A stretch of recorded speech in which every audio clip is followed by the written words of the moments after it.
Assalamualaikum warahmatullahi wabarakatuh. Bertemu lagi dengan Ustazah Indah dalam pembelajaran prakarya dan kewirausahaan. Dalam video kali ini kita akan membahas bab baru, yaitu tentang titik impas atau break even point. Nah, di video sebelumnya kita sudah membahas tentang jenis-jenis bahan kemas dan teknik pengemasannya. Dan sekarang kita akan masuk ke materi baru, yaitu break even point atau kita singkat sebagai BEP. Nah, dalam materi kali ini kita akan membahas 3 hal, yaitu yang pertama, pengertian titik impas atau BEP, strategi penetapan harga jual, dan yang terakhir adalah cara menghitung titik impas atau BEP. Kita langsung aja masuk ke materi yang pertama, yaitu tentang pengertian titik impas atau break even point. Nah, BEP ini bisa kita artikan sebagai suatu kondisi di mana perusahaan itu tidak memperoleh keuntungan atau kerugian. Jadi keuntungan atau kerugian mereka itu sama dengan 0. Nah, kondisi BEP ini berlaku ketika perusahaan memiliki biaya tetap dalam proses produksinya dan volume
mendapat laba menurut tingkat penjualan.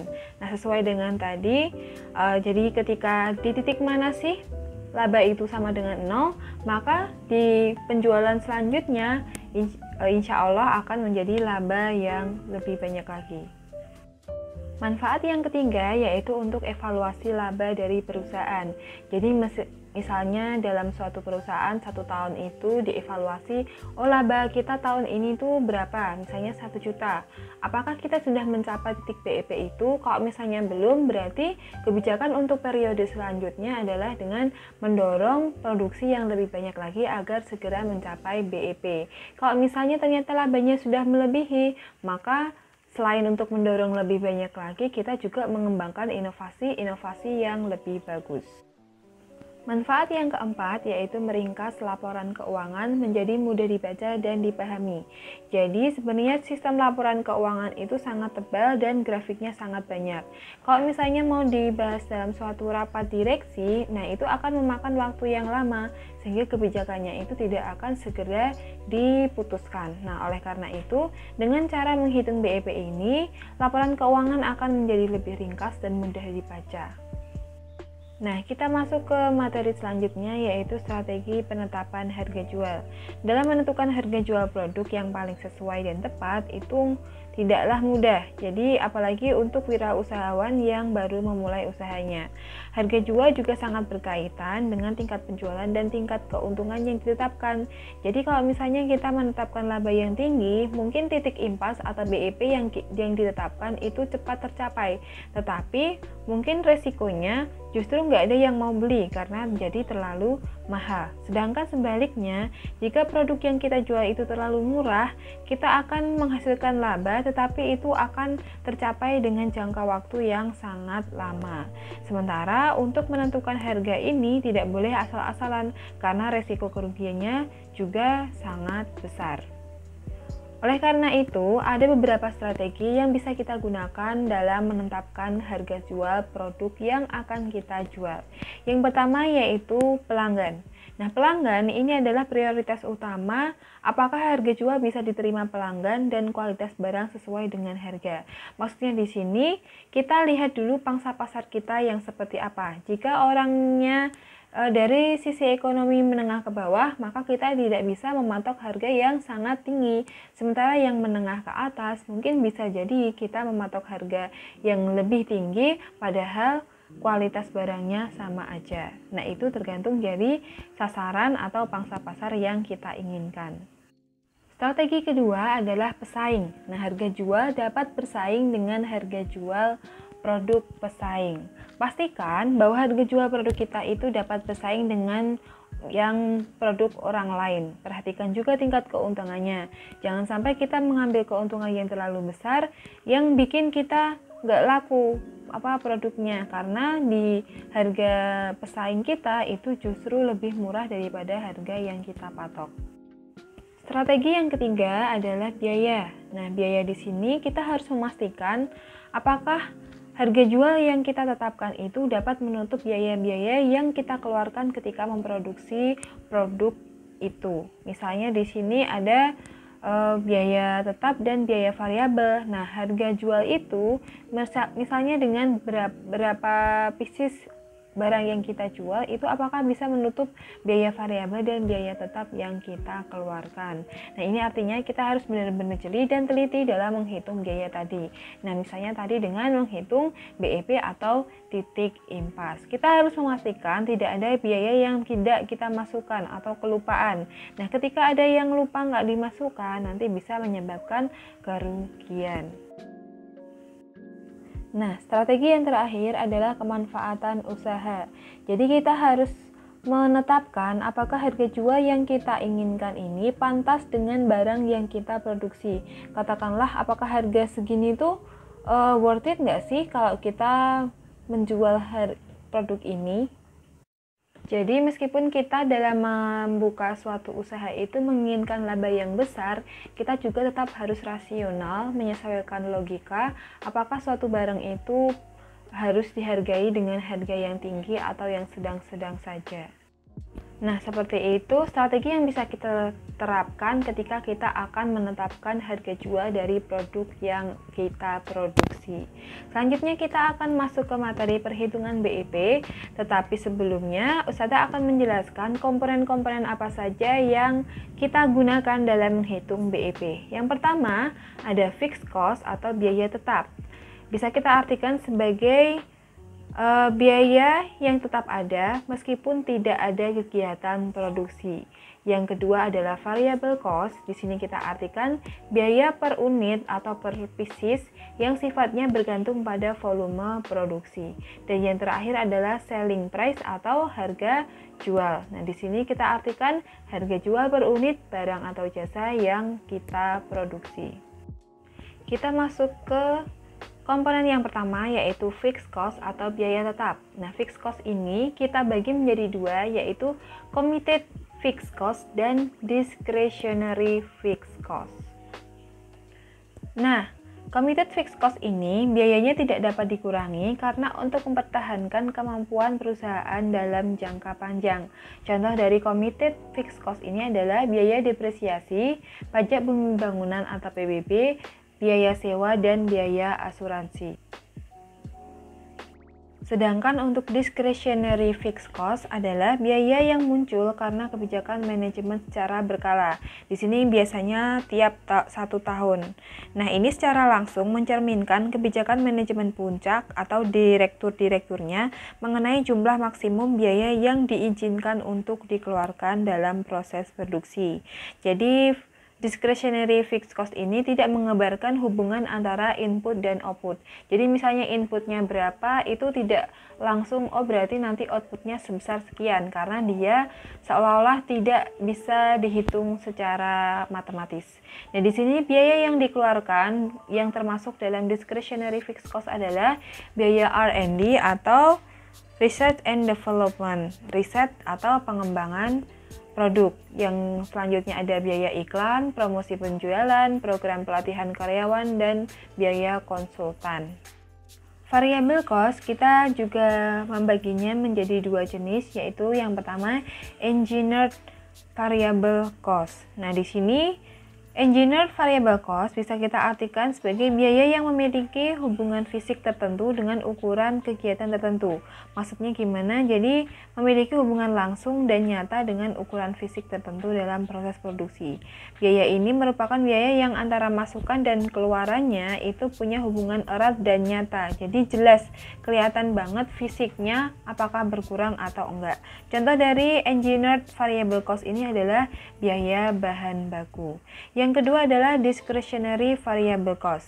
Bisa kita artikan sebagai biaya yang masukan dan keluarannya itu punya hubungan erat tapi tidak nyata atau tidak kelihatan. Jadi, jika masukannya berubah, maka keluarannya belum tentu bisa berubah sebanyak masukan yang kita masukkan dalam proses produksi. Contohnya di sini adalah biaya tenaga kerja. Jadi katakanlah kita menambah 1 atau 10 tenaga kerja, belum tentu dengan penambahan sebanyak 10 tenaga kerja ini bisa meningkatkan jumlah produksi yang kita inginkan. Karena apa? Karena tenaga kerja ini bisa jadi memiliki skill yang berbeda-beda. Meskipun misalnya memiliki tingkat pendidikan yang sama-sama S1, tapi bisa jadi keterampilan atau keahlian yang mereka miliki itu berbeda-beda. Sekarang kita mulai masuk ke perhitungan harga jual. Nah, di sini untuk menentukan harga jual bisa kita gunakan rumus P sama dengan biaya ditambah laba dibagi dengan kuantitas barang yang diproduksi. Jadi besarnya harga yang dibebankan kepada konsumen itu kita namakan sebagai harga jual. Ustazah akan memberikan contoh soal dari perhitungan harga jual ini. Hitunglah taksiran harga jual jika usaha keripik singkong menghasilkan 100 kg dalam satu produksi, serta laba yang diharapkan adalah 50% dengan rincian biaya sebagai berikut. Jadi ada rincian biaya singkong, minyak goreng, pekerja, dan lain-lain, dan jumlahnya sebesar 2.200.000. Nah, kita masuk lagi ke rumus yang Ustazah tadi jelaskan, bahwa harga jual sama dengan biaya ditambah laba yang kita inginkan dibagi dengan kuantitas produk yang kita hasilkan. Jadi di sini biayanya sebesar Rp2.200.000 ditambah dengan laba yang kita inginkan, tadi 50% dari biaya, berarti 50% kali Rp2.200.000. Nah, nanti baru hasil akhirnya dibagi dengan jumlah produksi yang dihasilkan sebesar 100 kg. Jadi dari perhitungannya kita dapatkan harga jual yang sesuai dengan hasil perhitungan kita sebanyak 33.000 per 1 kg keripik singkong. Materi selanjutnya adalah cara menghitung BEP. Jadi menghitung BEP ini nanti ada dua jenis. Yang pertama adalah BEP mencari unit yang kita hasilkan, dan yang kedua adalah mencari BEP atau jumlah uang yang kita hasilkan untuk mencapai titik impas itu. Nah, di sini Ustazah yang pertama akan menjelaskan tentang BEP per unitnya. Jadi berapa unit yang harus kita hasilkan untuk mencapai titik impas itu? Rumusnya adalah FC per P dikurangi VC per unitnya, atau FC itu fixed cost atau biaya tetap yang kita bagi dengan harga jual per unit dikurangi dengan variable cost per unit atau biaya tetap dari tiap unitnya. Perhitungan BEP ini untuk menentukan dan mencari jumlah produk yang harus dijual kepada konsumen pada harga tertentu. Kita masuk ke contoh soal untuk cara menghitung BEP per unit. Jadi di sini contoh soalnya hampir sama dengan contoh soal yang sebelumnya. Hitunglah BEP jika usaha keripik singkong menghasilkan 100 kg dalam satu kali produksi dan dijual dengan harga Rp33.000 per kilogramnya dengan rincian sebagai berikut. Nah, jadi ini biayanya hampir sama dengan soal yang sebelumnya. Kita langsung masuk ke rumusnya. BEP sama dengan FC per P min VC per unitnya. Jadi FC atau fixed cost biaya tetapnya kita masukkan yaitu biaya tenaga kerja dan penyusutan alat. Sementara harganya sebesar 33.000 kita kurangkan dari VC per unitnya. VC-nya adalah singkong dan minyak goreng. Kita bagi per unitnya sebesar 100 kg. Jadi kita masukkan angka-angkanya 1 juta dibagi 33.000 dikurangkan 12.000, hasilnya adalah 55,6 produk, atau kita bulatkan ke atas menjadi 56 produk. Nah, selanjutnya kita akan membahas perhitungan BEP secara rupiahnya atau dari harga BEP-nya. Kita masuk ke rumusnya, yaitu FC dibagi dengan 1 dikurangi VC per unit yang dibagi dengan harga per unitnya. Jadi jangan lupa di sini per unit untuk VC dan harganya. Jadi perhitungan BEP untuk menghitung harga jual. Contoh soalnya sama juga, hitunglah BEP jika usaha keripik singkong menghasilkan 100 kg dalam satu kali produksi dan dijual dengan harga Rp33.000 per kilogramnya dengan rincian sebagai berikut. Kita langsung masuk ke rumusnya. Jadi BEP itu sama dengan 1 juta, FC-nya kan 1 juta, dibagi dengan 1 yang dikurangkan dengan VC per unitnya adalah 12.000 didapatkan dari 1.200.000 dibagi 100 kg jadi 12.000, dan untuk harga per unitnya adalah Rp33.000. Nanti 12.000 per Rp33.000 itu kita bagi dulu, lalu 1 dikurangi 0,36 dan 1 juta dibagi 1 yang dikurangi dengan 0,36. Jadi hasilnya adalah Rp1.562.500. Itu untuk BEP harganya.